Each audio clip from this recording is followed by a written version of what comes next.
las patologías que vienen a abarcar las patologías quirúrgicas de abdomen agudo. Ahora, les mencioné igual en una de las diapositivas, había un esquema donde decía inflamatorio, quiénes eran los inflamatorios, los obstructivos, los perforativos, los hemorrágicos, los vasculares oclusivos. Dentro de los años que han venido ustedes estudiando, muchas de las patologías dentro del abdomen agudo ya la han visto, como apendicitis, colecistitis, ¿no es cierto? ¿Sí? Cirugía 2, si no me equivoco, ¿no? La mayoría de las patologías las han visto en cirugía 2, pero ciertas patologías un poco más profundas, como las perforativas y las oclusivas, mejor dicho, las perforativas y las vasculares oclusivas, casi no han sido explicadas adecuadamente. Vamos a hacer un recordatorio. Dentro de las inflamatorias, ¿qué patologías tenemos frecuentes? Inflamatorias. Las itis. Peritonitis es como decir abdomen agudo. Hay más de 15 patologías. Peritonitis igual, hay más de 20 patologías. Entonces tenemos que ser más específicos. Inflamatorias, una pancreatitis. Luego, una apendicitis, pero una apendicitis también puede estar en el obstructivo, por si acaso, ¿ya?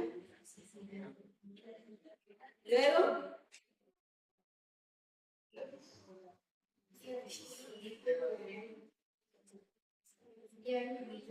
diverticulitis. ¿Qué más? ¿Saben qué es la diverticulitis, no es cierto? A ver, vamos a iniciar. ¿Qué es lo frecuente que ustedes tienen que saber? Sus síntomas, sus signos, su tratamiento, su diagnóstico y su tratamiento. Inflamatorio, por ejemplo. Vamos a comenzar con una apendicitis, que es lo más clásico.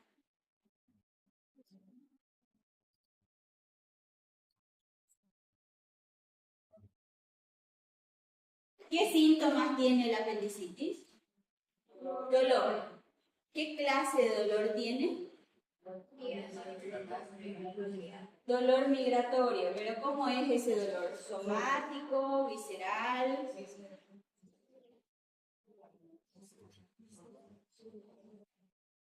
Viene el sábado.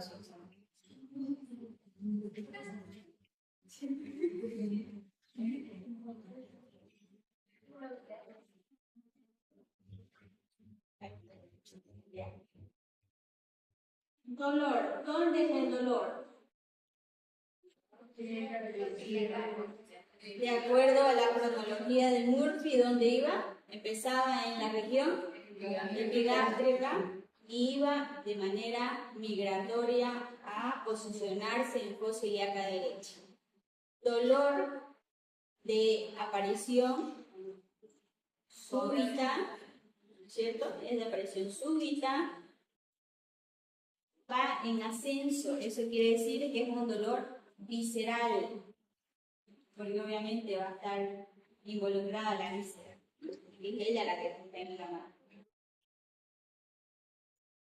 Ese dolor va a transformarse en otro signo que lo vamos a poder evaluar nosotros. ¿Qué signo es ese? Por la irritación que va a provocar, o sea, vamos a entrar un poquito acerca de la fisiopatología. El apéndice, yo nunca fui buena en la vida. Por eso tenía mis residentes que podían dibujar. Ese es el ciego, el apéndice. Les dije que había varias causas para que se produzca el apendicitis. Dentro de ella es la hiperplasia de la misma mucosa que está por dentro del apéndice, o otra es que en la válvula se posicione un pecalito. El pecalito viene a ser una caquita dura, chiquita, tipo piedra. Si está obstruyendo, ya sea por la hiperplasia de la misma mucosa o por el pecalito, no va a dejar salir lo que está generando el apéndice, que justamente ayuda en la inmunidad del cuerpo humano. Si no sale ese líquido, ¿qué es lo que va a producir en la pared? Un edema, ¿no es cierto? La víscera, en este caso, mejor dicho, las paredes del apéndice que constan de tanto la musculatura, la serosa y la subserosa, ellos van a comenzar a hincharse. ¿Hincharse por qué? Porque se está acumulando la presión dentro del apéndice y esto que era virtual se comienza a hacer ya presencial, el líquido que está ahí queriendo salir hacia el exterior. Entonces va a comenzar a comprimir la parte venosa, va a comenzar a involucrar la parte linfática y por ende va a involucrar también a la parte de la irrigación arterial. Todo eso va a provocar justamente ese edema de la pared. Si hay un edema de la pared, esa es una víscera, lo próximo se va a poner gordo. Y si alguna vez le han picado a ustedes un bicho o algo en la piel, ¿cómo se pone? Rojo y se hincha, ¿no es cierto? Comienza el proceso inflamatorio. Entonces se va a poner, si nosotros lo veríamos al apéndice, él va a estar rojito e hinchado. Si está rojito e hinchado, va a comenzar a generar líquido trasudado. ¿Y de dónde va a salir? De adentro hacia afuera. Ese líquido que va saliendo de adentro hacia afuera va a ir arrastrando una translocación bacteriana. O sea, la bacteria que en su momento fue patógena dentro del apéndice, saliendo hacia el exterior, ¿dónde está saliendo? Al peritoneo, ¿no es cierto? Adentro, la cavidad abdominal. En la cavidad abdominal es una cavidad donde está intersticial, podemos decir, está entre los órganos, y ellos no están acostumbrados de que haya un líquido seroso con características patógenas que no le corresponden. Entonces, el organismo, ¿qué va a tener? ¿Qué va a intentar hacer? Si esto está saliendo líquido hacia afuera. Nuestra primera barrera de defensa, ¿cuál es? Los linfocitos, ya están aplazadísimos. Los linfocitos, ¿y qué más? Y los macrófagos, que yo ya les había mencionado que ellos iban y se iban en contra de lo malo que hay. Entonces van a ir justamente comiendo, procesando la solución. Pero ellos, bueno, no son Chuck Norris, digamos, que van a ir y van a combatir a la perfección. No, necesitan ayuda de acuerdo a la cantidad, al tiempo que nosotros le estamos dando a la patología. No es lo mismo que yo la someta a un tiempo determinado corto que a un tiempo determinado largo, en la cual él va a necesitar más tiempo, más recursos, más macrófagos, más linfocitos para combatir este tiempo que este tiempo, ¿no es cierto? Y de acuerdo a la cantidad. No todos los apéndices evolucionan de una manera paulatina, típicamente, como les había mencionado, cada 8 horas, cada 12 horas, cada 18 horas, cada 24 horas, la evolución de las fases, ¿no es cierto? Entonces, ¿qué pasa con esto? Si ya nosotros tenemos la proliferación, ya se elevaron los linfocitos, ya se elevaron los macrófagos, a nivel de la... ¿Quién más le falta en la lista?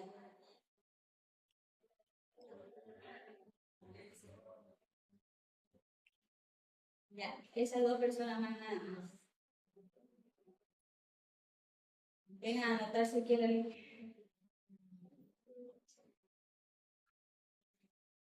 Este líquido que sale hacia el exterior se llama tercer espacio, ¿ya?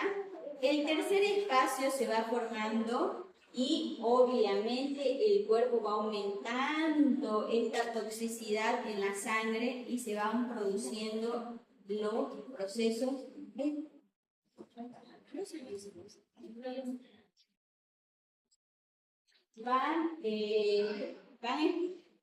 es lo que va a ir provocando lo que es los síntomas que va a generar que nos vamos a tener presente en una sepsis? ¿Qué es la sepsis? Ya habíamos mencionado que es el sistema infeccioso, que está a nivel sistémico, mejor dicho, y qué síntomas es lo que va a provocar a nivel, por ejemplo, a nivel cardíaco, la taquicardia, que posterior a eso ya van a verlo, el desencadenamiento a medida que va pasando el tiempo, ¿no es cierto? De tan taquicárdico, la resistencia vascular periférica va a disminuir porque la vasoconstricción sistémica va a aumentar. Posterior a eso de la taquicardia ya vamos a tener gastos cardíacos disminuidos, que esto va a generar una presión arterial disminuida. Eso es uno que va desencadenando, ¿no es cierto? Ahora, aparte, entonces, no sé si me van comprendiendo que vamos a ir teniendo en esta fase de aquí, vamos a tener taquicardia, vamos a tener sudoración. Posterior a esto vamos a tener aumento de la conducción vasoconstricción vascular. Esto va a disminuir el gasto cardíaco, esto va a disminuir la presión arterial. A nivel pulmonar, ¿qué es lo que vamos a tener? Taquipnea. La taquipnea, ¿qué nos va a provocar? Todo eso nos va a provocar una hipoperfusión a los vasos, ¿no? Entonces se va desencadenando para el producto de una sepsis. Todo porque la solución está saliendo hacia el exterior, el cuerpo comienza a combatir. Escuchen, de acuerdo al tiempo. Entonces, cuando suelta, y esto es seroso clarito, cuando esto se convierte ya en algo malo, podemos decir, de ser ceroso se va a convertir en purulento. Cuando las bacterias, continuando, entonces, ¿cuándo vamos a denominarle tenemos que tomar en cuenta la peritonitis? Lo que quiero llegar con esta explicación que es sencilla con la apendicitis, por ejemplo, porque es un procedimiento fácil, sencillo para aprender, quiero que entiendan los conceptos de la peritonitis.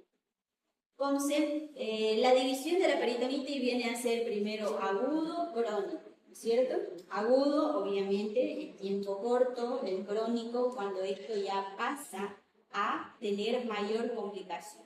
Por lo general, lo característico de la peritonitis aguda viene a estar siempre con patógenos involucrados dentro de nuestro organismo. A cambio, los crónicos, ellos están caracterizados más que todo por esta malignidad ya, o sea, no malignidad, sino la proliferación que ya ellos ya son más resistentes. Ahí está involucrado un paciente con mal estado general, está con una sepsis, un shock séptico.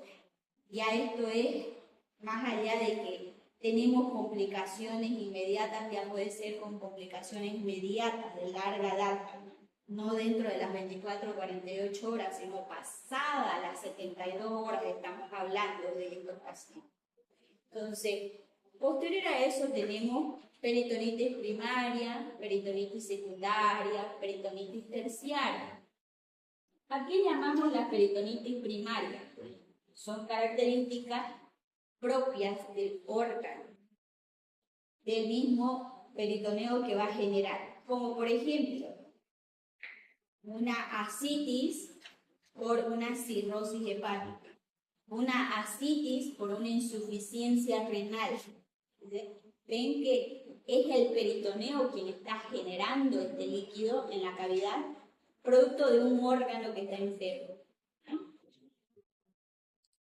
Aparte, ¿qué es lo que se caracteriza de esta peritonitis primaria? Se caracteriza por que, por lo general, es monobacteriano. Aparte, su tratamiento viene a ser netamente médico, clínico. Antibiótico, cura al paciente. Esa es la evolución de la peritonitis primaria.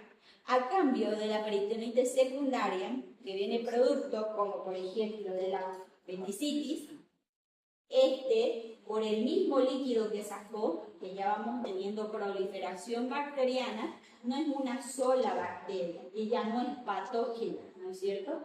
Ya es directamente de otro órgano que salió. Él va a ser, su característica va a ser polibacteriana, o sea, múltiples bacterias pueden estar involucradas. Su tratamiento va a ser quirúrgico, no antibiótico, quirúrgico. Esas son las diferencias que podemos llevar. Y sabemos la línea. Si no es quirúrgico, si no le damos su tratamiento adecuado, va a tener complicaciones. Por ejemplo, ¿qué complicaciones tendría esta peritonitis secundaria por una apendicitis? ¿Qué complicaciones tendríamos? No. Vamos por paso primero.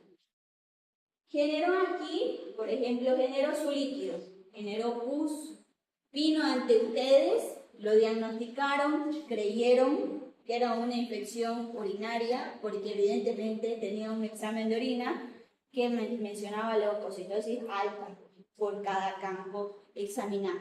Entonces, ustedes dijeron que es una infección urinaria, no tiene mayor, tiene fiebre, tiene leucocitosis, leve dolor. No completó la escala de Alvarado amplia para que ustedes sospechen certeramente que era una apendicitis. ¿Qué le hacen ante una infección urinaria? Le damos antibióticos. Entonces, le damos antibiótico al paciente y le damos encima calmantes, o sea, antiinflamatorio, analgésico. Si utilizamos ciprofloxacina para la cavidad gastrointestinal, le pega bien. Si le damos cefixima para la parte gastrointestinal, le pega bien. Si comenzamos a darle tratamiento con amoxicilina, también le va a ayudar. ¿Qué es lo que va a generar entonces en esto? El apéndice con su antibiótico no es que va a parar su proceso, él sigue su proceso inflamatorio y la fase. Me hincho, me inflamo, me pongo rojo, saco líquido, del saco líquido me comienzo a poner más rojo y más hinchado, comienzo a tener una decoloración, necrosis, perforación y exploto. Si es el apéndice que va a tener esa secuencia. Sigue la secuencia. El antibiótico lo que va a hacer justamente es encapsular. Lo va a encapsular todo el líquido que ustedes tienen ahí. ¿Cómo? Lo va a plastronar. ¿Con quién? Con el epíplon. El epíplon tiene justamente una de sus funciones, es, como le decimos nosotros, es la arenita de los gatos. O sea, donde hay mierda, ¿no? O sea, más o menos así. La arenita, el epíplon. Él va a venirse acá, aquí está inflamado, me pongo acá y lo comienza a envolver a lo que él puede. Hay algunos que tienen el epíplon muy corto, hay otros que redundan de epíplon, entonces depende mucho de la anatomía. Aparte se va a comenzar a formar fibrina. Todo este líquido se va a comenzar a unir entre ellos y van a comenzar a formar tejidos conectivos, que son fibrina de los mismos procesos bacterianos que ellos van despegando de su cuerpo. Entonces se va convirtiendo en un plastrón. Complicación, plastrón apendicular. Si yo opero en un plastrón apendicular, mi diagnóstico va a ser peritonitis localizada.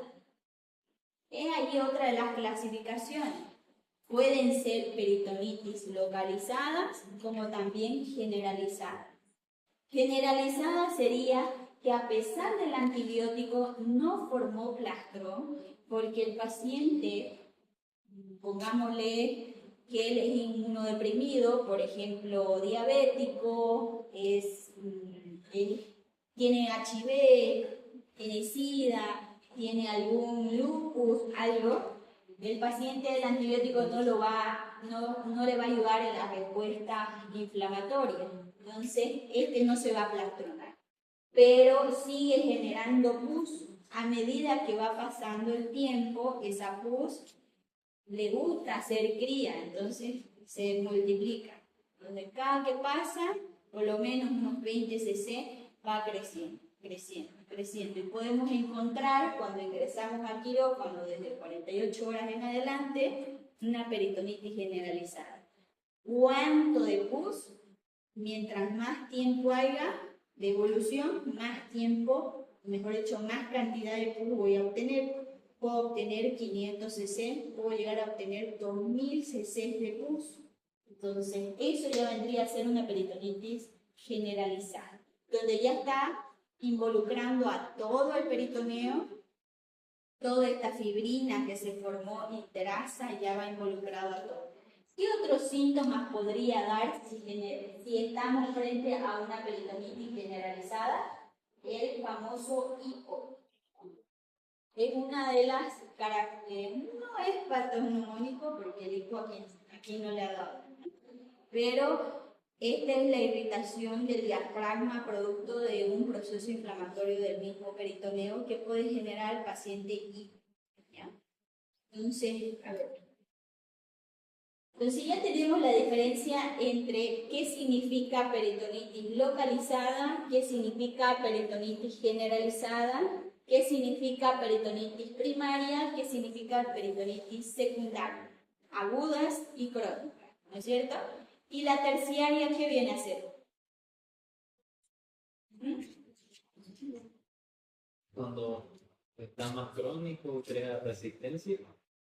Exacto, ya tenemos un paciente con sepsis crónica, con complicaciones, donde el tratamiento ya no viene a ser solamente ingresar. Si tenemos una peritonitis generalizada de más tiempo, donde ya ni siquiera hay apéndice, porque ya se lo comió el macrófago, y lo único que tenemos acá es justamente una perforación, y ya lo que sale de aquí es caca, ¿ya?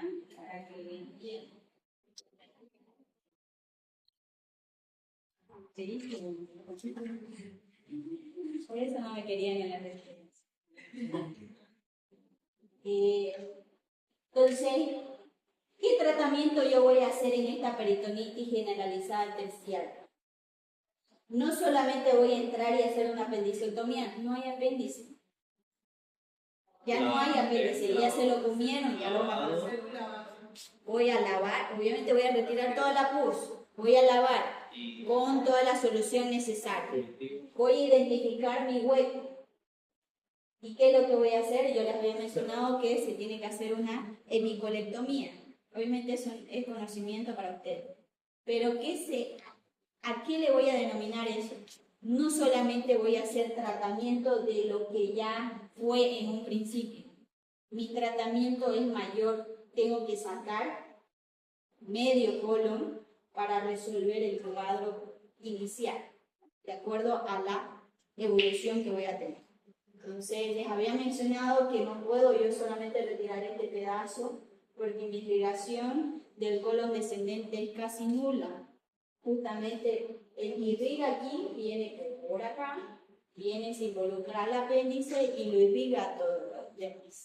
Entonces, si yo ya está bloqueado por el proceso gangrenoso que hay en esa zona, no hay buena irrigación.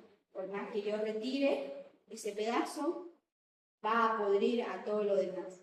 Preferible sacar todo ese colon para evitar y tener una evolución favorable. ¿Ya?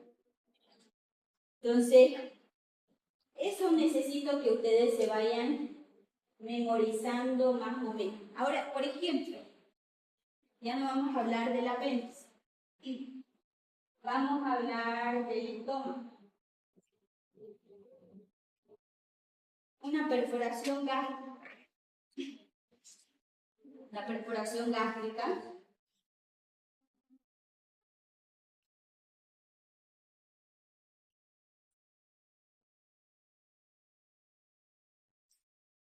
¿cuál es su característica en síntomas? Dolor. No nos olvidemos que todo abdomen agudo, intenten usar muchas neuronas. Dolor abdominal. El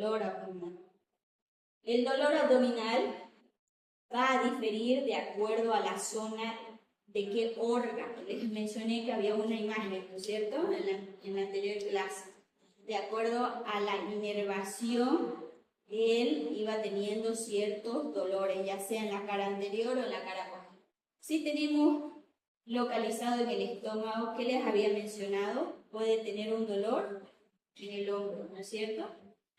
En el hombro izquierdo es por lo característico del estómago y de la vesícula es del hombro derecho. Entonces, dolor abdominal de inicio brusco, visceral, puede ser somático también, es un dolor sordo, fuerte.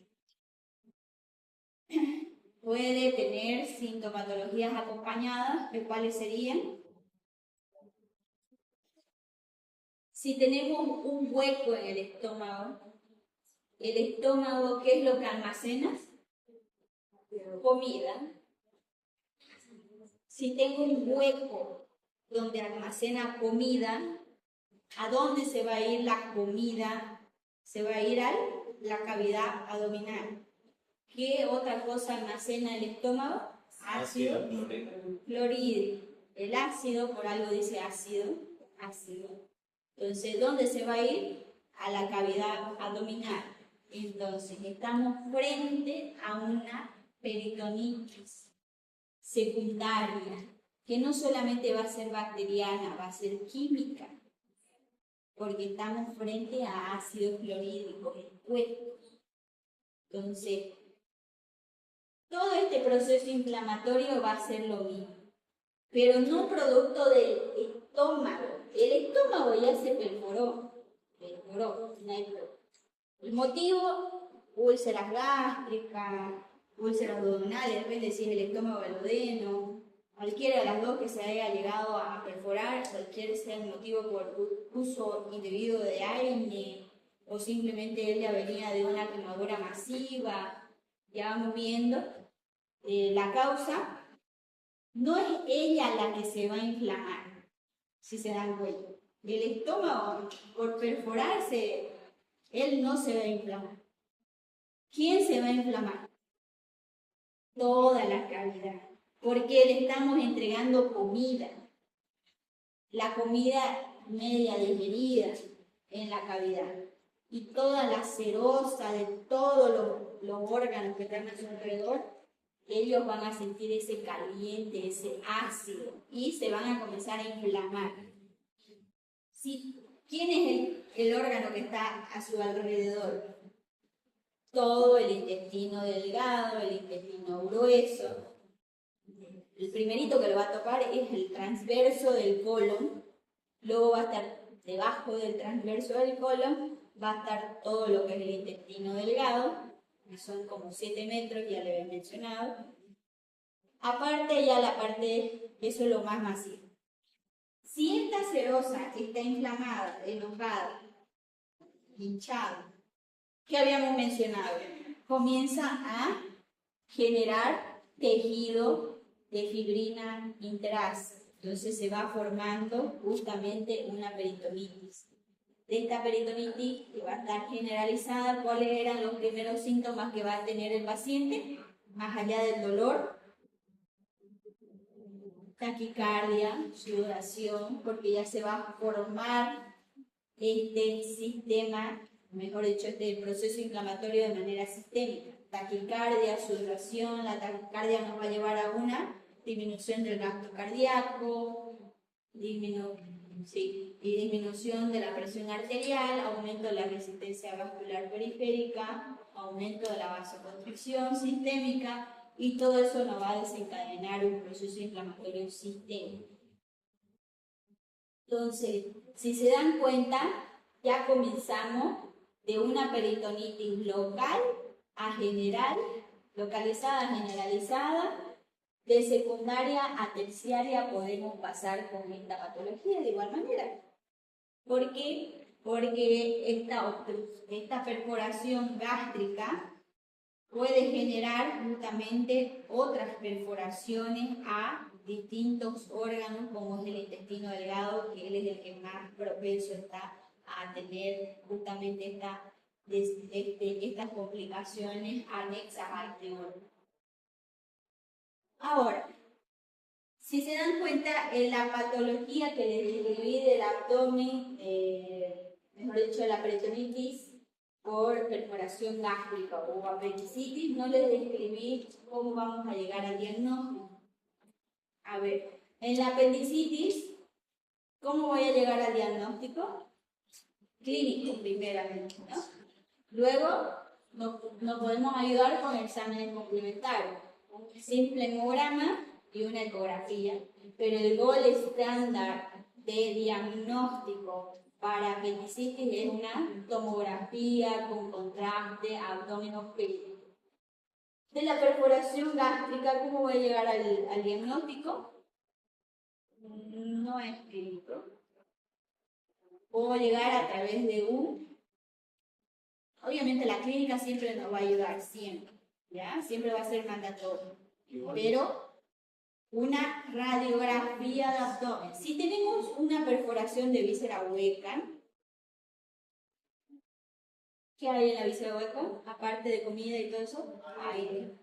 Y el aire en cavidad abdominal se va a mostrar como neumoperitoneo. El neumoperitoneo, por lo general, si lo paro al paciente, se va a ir arriba, ¿no es cierto? ¿Y arriba dónde es? Debajo del diafragma. Entonces, ¿cómo voy a visualizar una radiografía de abdomen? Neumoperitoneo, alas de gaviota. Signos de alas de gaviota.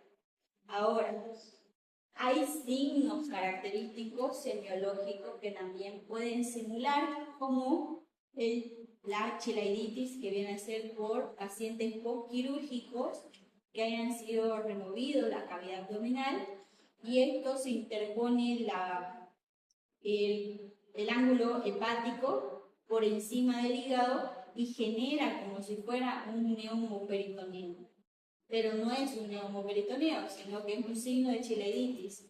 Se diferencia porque el aire que se visualiza en la ala de gaviota es lisa, así lisa. A cambio, en la de chilaiditiis tiene la austra del colon. Y todo esto es al lado del hemiabdomen derecho. Porque en el izquierdo, ¿qué es lo que voy a visualizar? La cámara gástrica, eso es normal. Ahora, muchos internos también, cuando les hemos pedido hacer controles radiográficos, eso es como el chiste que se tiene, de que se los envía a hacer radiografía de abdomen a un paciente postquirúrgico y vienen asustados y dicen tienen neumoperitoneo del paciente. Obviamente va a tener neumoperitoneo un paciente postquirúrgico. Entonces, importante saber dentro de la anamnesis qué tal si le llega a un paciente postquirúrgico de 5 o 6 días atrás, cualquiera haya sido su procedimiento abdominal, él viene con dolor abdominal, usted dentro de sus laboratorios que le solicitaron le piden una radiografía, se asustan al ver el neumoperitoneo, se olvidaron que él tuvo una cirugía previa y lo mandan como una peritonitis por perforación de víscera hueca. El paciente puede estar cruzando solo una gastritis postquirúrgica por estrés quirúrgico más antibiótico, y no es que haya sido un neumoperitoneo, sino que al abrir cavidad ingresa aire. Entonces, obviamente, en la radiografía se va a visualizar este neumoperitoneo. Ahí la importancia de hacer la anamnesis correspondiente. ¿Ya? Entonces, ¿cuál es el tratamiento que vamos a tener para la peritonitis? Quirúrgico. Para la perforación gástrica, quirúrgico. Entonces, ese es el resumen más o menos de una peritonitis. Eso quiero que ustedes estudien de esa manera en todos los ciclos. Ya les di un ejemplo, el sencillo y el más o menos, como el perforativo. Por ejemplo, otro ejemplo. No les voy a dar de isquemia mesentérica porque ni lo estudian ni isquemia mesentérica porque eso les entra al tercer parcial. ¿No? Pero sí, por ejemplo, la diverticulitis que mencionaron. ¿Qué es el proceso diverticular?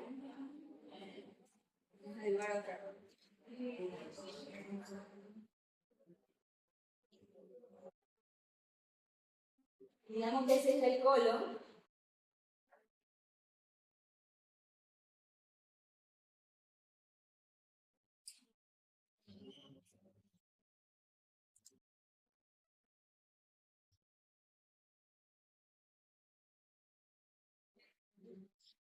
Entonces, aquí tenemos el ciego, el colon ascendente, el ángulo hepático, el ángulo transverso, el ángulo esplénico, el descendente, el pélvico, el sigma, el recto y el ano. ¿Ya? Esa es la secuencia que tiene el colon.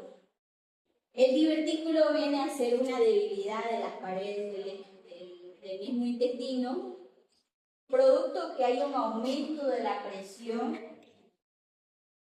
va aumentando la presión dentro de la luz del intestino, provocando estas debilidades de la pared y generando esas pequeñas teticas, así, con teticas. Se van formando de acá.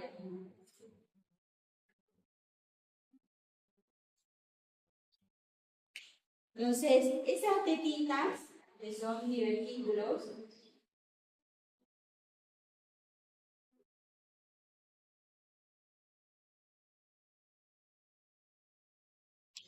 a ver, si nosotros estamos diciendo que la causa es el aumento de la presión de la luz del colon, ¿cuál sería la causa real? Un estreñimiento crónico. Eso quiere decir que yo acumulo mucha caca en mi intestino grueso. ¿Por qué? No sé, vamos a desglosar en la causa, pero este acúmulo de caca hace que me haga mayor presión. Ustedes saben cuál es la función del intestino grueso, ¿no es cierto? El intestino grueso cumple la función de absorción de líquido y electrolitos, ¿no es cierto? Aquí nosotros, en lo que continúa, aquí en el recto, tenemos sensores. Sensores que avisan al ano, a estos esfínteres, a que se aperturen las puertas para que usted defeque. Estos sensores son como los guardias que están en esta puerta. Pero si yo agarro, por ejemplo, la caca necesita salir por allá, voy, llego ahí y le digo, hola, ¿qué tal? Necesito salir. El guardia me dice, no, estamos vacíos. Entonces viene otro bolo y me acompaña y nos vamos llenando. Mientras más grande esté este espacio, más tiempo voy a pasar yo. La que llegó primero, o sea, la bola de caca que llegó primero, él es el que más tiempo está dentro de este lugar, esperando que le abran la bendita puerta para salir. ¿Qué función cumplía el intestino grueso? Absorción. Entonces, ¿quién se está secando literalmente ahí esperando a salir? Ese primero. Entonces, por eso es que ustedes, si se estreñen, van a salir caquitas en forma de bolitas. ¿Ya? Es ahí la forma, porque se va a formar. Mientras más tiempo pasa, se van a formar los famosos fecalomas. ¿Por qué? Porque justamente ese policía que está ahí ya está obsoleto, algo le pasó, alguien lo enfermó, no está haciendo bien su trabajo, no está abriendo las puertas que debería abrir en el tiempo que deberíamos dar. Porque él es el que le manda la respuesta al cerebro, el cerebro le dice sí, evacuemos. Pero si ustedes también por mal hábito le generan, sí, él ya manda respuesta al cerebro y dice sí, tenemos que ir al baño, ustedes dicen no, porque estoy en una reunión importante, nada que ver que me digas que ahorita vamos, ¿te esperás? Vamos a esperar a llegar a la casa, aquí no hay baño, entonces pasan más tiempo y el cerebro es inteligente y dice, ah, no, creo que hoy hay trabajo, entonces yo ya sé que a él no le gusta ir al baño en las mañanas ni en las tardes, solamente de noche, entonces nos aguantamos. Ese es el hábito que usted le está dando a su organismo y a su cerebro de que él necesita esperar ese tiempo. Entonces, o lo uno o lo otro le hace que haya mayor presión aquí. Si hay mayor presión, van a comenzar a salir estas debilidades de la misma pared. ¿Por qué? Porque necesita descomprimir esa zona. Por eso es más frecuente la diverticulitis en el sigma del intestino grueso. Ahora, por ejemplo, si yo como tomate con las semillitas y yo tengo diverticulitis, enfermedad diverticular, que viene a ser solamente la presencia de los divertículos de mi colon, yo como una semillita de tomate, muy bien puede salir, como también muy bien se puede atascar aquí. Y si ella se atasca aquí, va a pasar lo mismo que les expliqué en la parte de la apendicitis. Se va a hinchar, me voy a poner rojo, me voy a inflamar, voy a comenzar a sacar líquido y puedo hasta perforarme. Igual, la misma secuencia. Me hincho, me inflamo, saco líquido, prolifero bacteriano, formo un absceso local, del absceso local genero una peritonitis fecaloidea. Puedo generar. Entonces, he ahí la clasificación de Hinchen, se llama para la diverticulitis. Diverticulitis no es lo mismo que enfermedad diverticular. La enfermedad diverticular es justamente la presencia de estos divertículos. Nada. Diverticulitis es la itis, la inflamación de este divertículo. ¿Cuáles son sus complicaciones? Inflamación, absceso pericólico, que le llaman, peritonitis fecaloidea, que es la perforación total, o las fístulas que vienen a formar. Aquí tenemos la vejiga, se puede formar una fístula. Tenemos la vagina, se puede formar una fístula. Tenemos el recto, el ano, podemos formar una fístula. El intestino delgado, podemos formar una fístula. Entonces, esas son otras complicaciones. ¿Cuál es la forma de diagnóstico? Mejor dicho, ¿cuál es el síntoma y signo que va a presentar el paciente? Entonces, dolor, otra vez, ¿no? Dolor abdominal. ¿Dolor abdominal dónde? ¿En qué zona? Fosa ilíaca izquierda. Es lo característico, les llega un paciente con dolor en fosa ilíaca izquierda, no es que el apéndice lo tiene ahí, sino es, por eso le dicen una apendicitis del lado izquierdo. Muchos cirujanos, una apendicitis del lado izquierdo es signo de una diverticulitis. Va a tener fiebre, va a tener dolor, va a tener malestar general, puede ser que tenga diarrea, puede ser que esté estreñido, puede ser que tenga inapetencia, anorexia, se parece mucho a los síntomas de la apendicitis. Náuseas, vómitos, todo lo que conlleva el proceso inflamatorio del gastrointestinal. ¿Cómo lo voy a diagnosticar? Solo se realiza con una rectosigmoidoscopía, o sea, meto cámara por el ano, visualizo estas teticas, veo que está inflamado, salgo, antibiótico, antiinflamatorio, para la casa. Cuando estos divertículos provocan complicaciones como estas de abscesos pericólicos, peritonitis, fecaloidea, recién es quirúrgico. No todas las diverticulitis son quirúrgicas. Esa es una de las características diferentes de la diverticulitis. Es un abdomen agudo quirúrgico, pero cuando tiene complicaciones.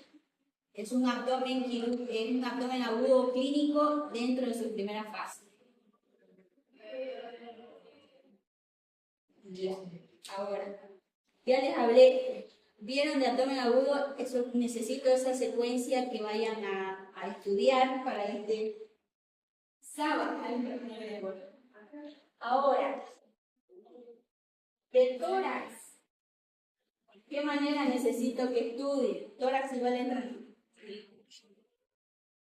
les había mencionado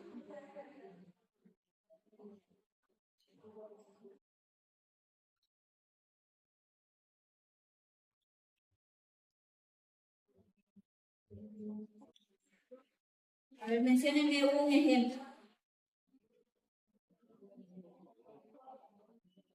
Habíamos dicho que tórax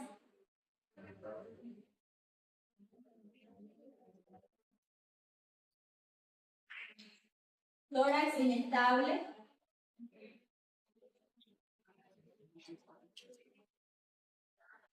¿Cuál era el otro?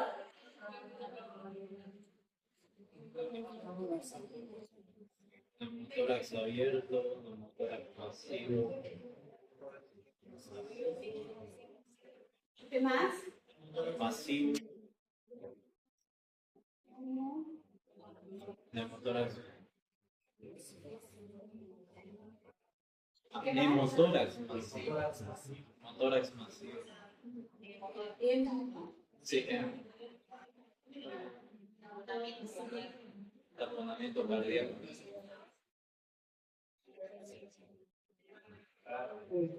Falta uno. ¿Qué más falta? De obstrucción de vía aérea.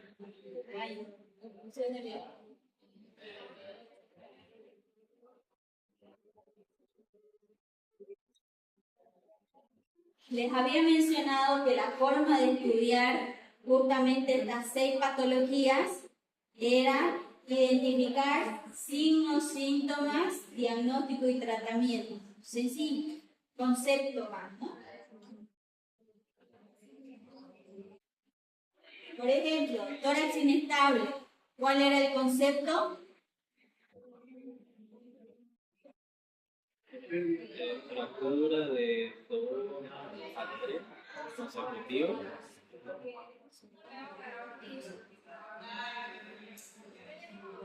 Fractura, 2 trazos fracturarios en una misma costilla, 2 costillas, 2 o más costillas consecutivas, ¿no es cierto? Ese era el concepto. Contusión pulmonar. Sí, viene asociado mucho con la contusión pulmonar. Tórax abierto, concepto, perforación del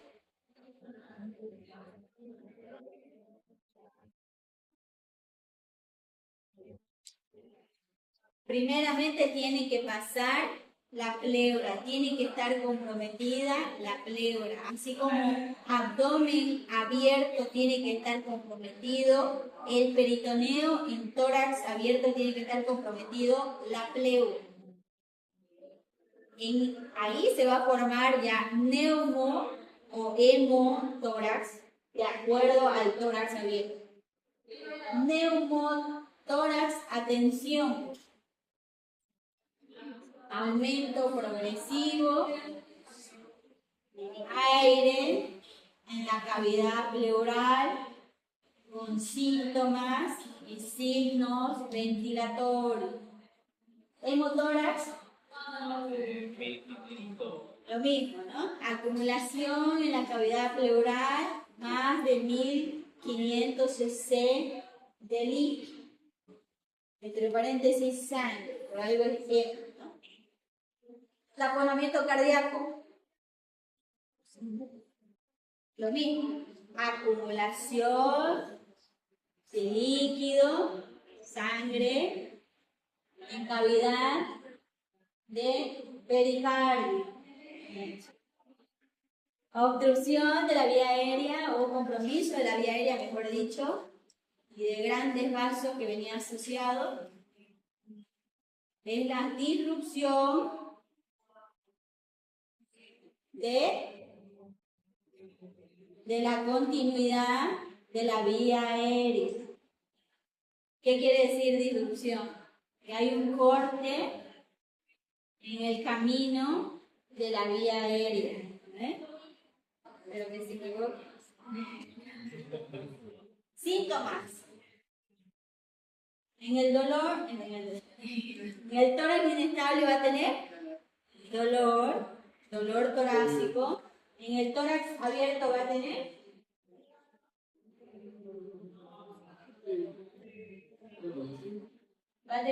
sí. Neumotórax, atención, sí. Neumotórax, sí. Taponamiento, sí. Viajera, sí. ¿Qué otro síntoma va a tener el paciente? Disnea, que es la dificultad respiratoria. ¿Va a tener en el tórax abierto? Neumotórax, atención, marcado. Obviamente. Marcado. ¿Qué otros síntomas vamos a tener? ¿Cómo? Ya, presión arterial disminuida. ¿Va a tener? Más o menos. ¿Neumotórax, atención? Sí. Neumotórax, sí. Razonamiento, sí. Obstrucción, más o menos. ¿Qué otros síntomas más vamos a tener? Incurgitación yugular. Tórax abierto va a tener, mejor dicho, en el tórax inestable va a tener.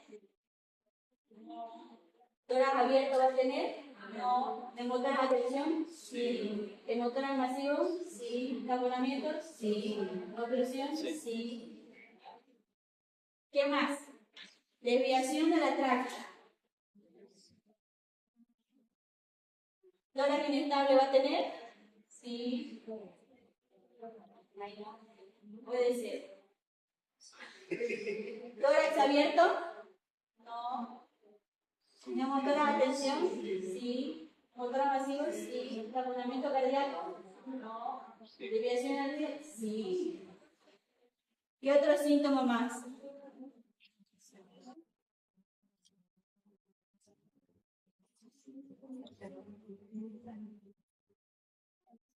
Hipersonalidad.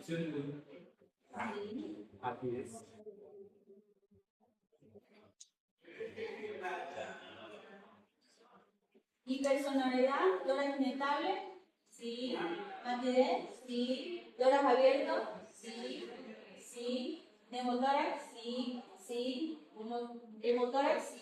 Sí. Taponamiento, sí. Sí. Ruidos cardíacos disminuidos, tórax inestable, no. Tórax abierto, no. Hemotórax, atención, sí. Masivo, sí. Taponamiento, Digo, pulmonar. ahí hay cosas.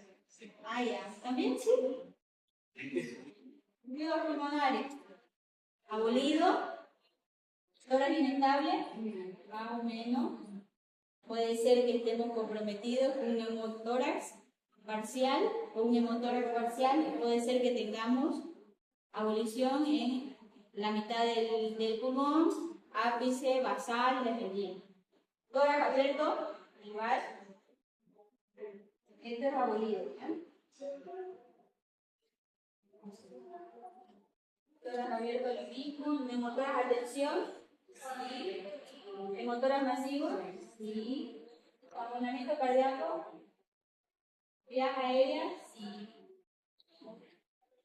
Generalmente les mencioné que una disrupción de la vía aérea venía a estar comprometido por un neumotórax.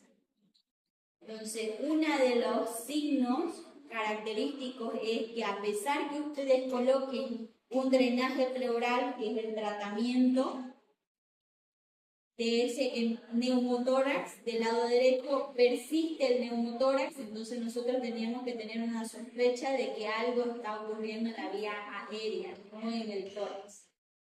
Entonces, ¿cuál es el diagnóstico para tórax inestable?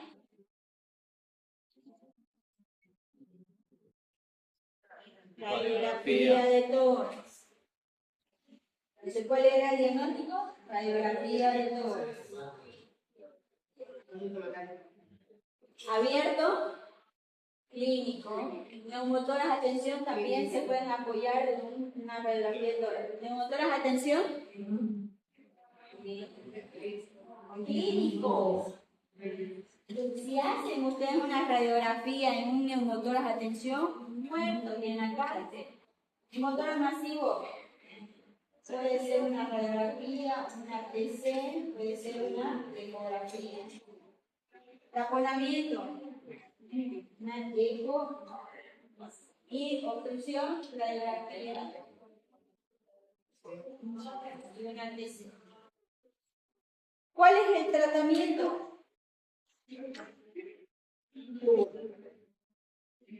Tórax inestable, drenaje pleural más conducta quirúrgica de osteosíntesis de las costillas, ¿no es cierto?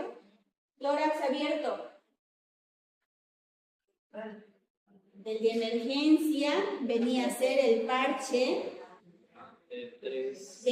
cubierto de 3 lados hasta transportar al paciente y luego suturar, colocar drenaje pleural. Neumotoras, atención. ¿Cómo es?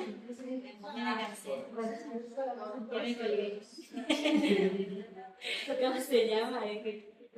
Una función de emergencia en el segundo espacio intercostal, línea clavicular media, quinto espacio intercostal entre línea axilar anterior y media. Para luego hacer la colocación de un drenaje pleural. Hemotórax masivo, colocación de drenaje pleural. Si sale 1500, quirófano, sí o sí, ¿no es cierto? Taponamiento cardíaco, pericardiocentesis, que viene a ser retirar la sangre del pericardio.